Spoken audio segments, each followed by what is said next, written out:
Thanks for staying with us. Now, the United Nations on Monday accused Sudan's paramilitary rapid support forces of blocking aid to the war-torn country's famine-threatened Darfur region. The RSF, which has been at war with the regular army since April 2023, controls nearly all of Darfur, a western region the size of France. Since May, it has besieged North Darfur's El Fasher and attacked displacement camps nearby. A famine has been declared in 3 areas of North Darfur and is expected to spread to 5 more by May, according to the UN-backed Integrated Food Security Phase classification.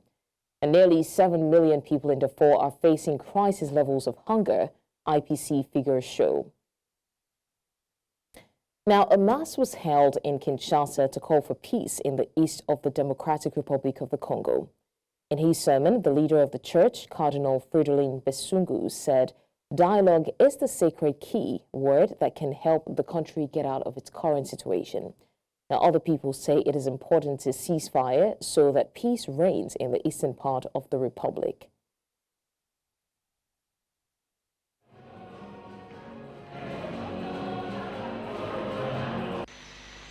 Dialogue, c'est le mot sacré, c'est le maître mot qui peut nous aider à sortir de notre situation actuelle.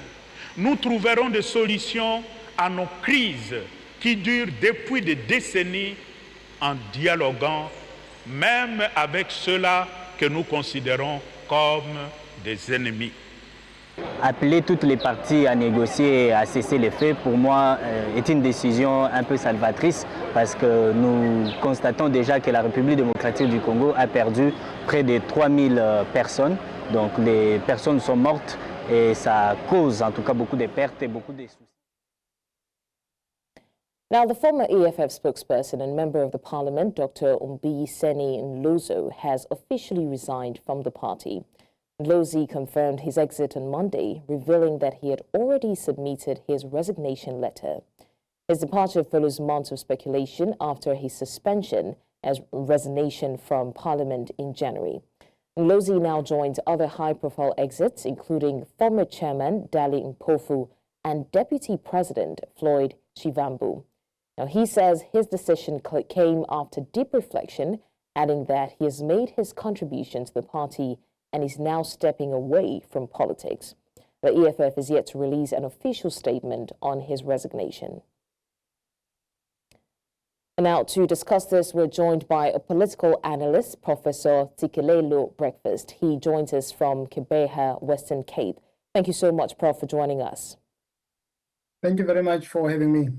It's a pleasure. Now, we all agree that we saw this coming, right? Your thoughts on what the resignation of Mbuyiseni Ndlozi means. He's a high-ranking member of the Economic Freedom Fighters, and this signifies for the party's future and its ability to maintain its current level of influence in South African politics. So, once again, what are your thoughts on what this means? Well, just like you, I'm not taken aback by the turn of events. I saw it coming. I think the writing was on the wall that he was going to walk out of the EFF. In the build-up to this announcement, I think the situation was made unbearable for him to stick around because the leader of the party has been casting aspersions on his integrity, that he cannot be trusted.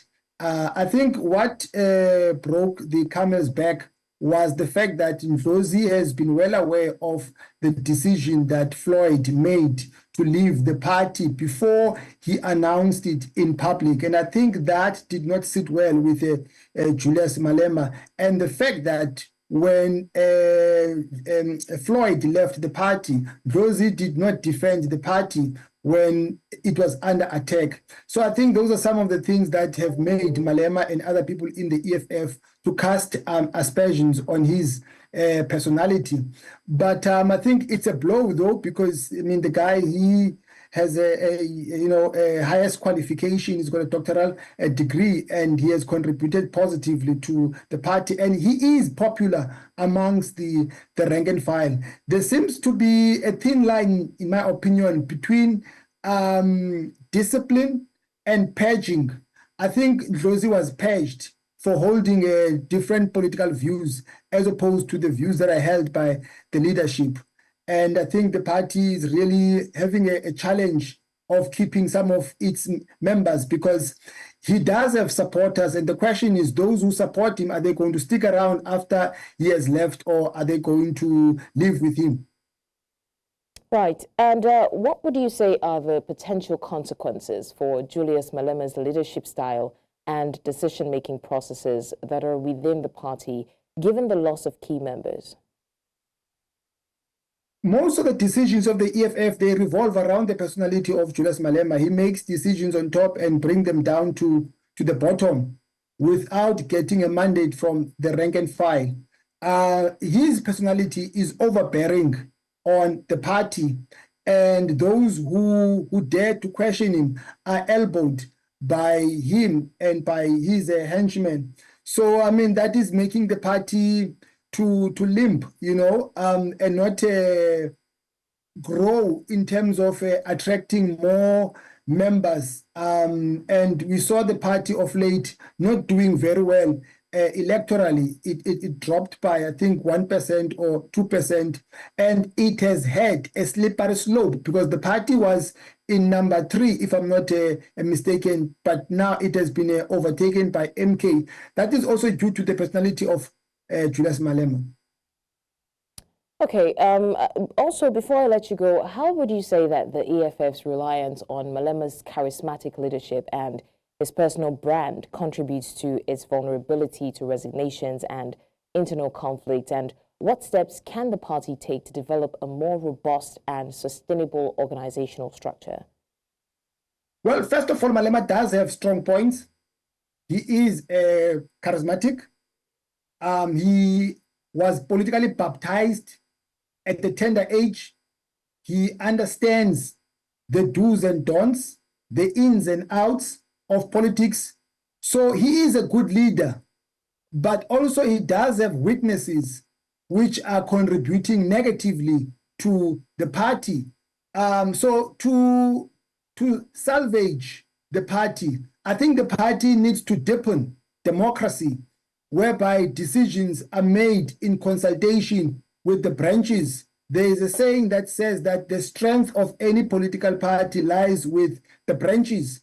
So the party needs to move away from the abuse of the concept of democratic centralism. Democratic centralism does not mean that the leadership must substitute the views of the majority in the party. Democratic centralism is democracy and centralism, not unilateralism, whereby you take a decision as the leadership on top and bring it down to the bottom. When people question it, you threaten them or you get rid of them in the name of discipline. That is just being undemocratic. All right, thank you so much, Mr. Breakfast, for joining us. It was really a comprehensive, some comprehensive points that you made. We'll see how that turns out. Thank you. Thank you.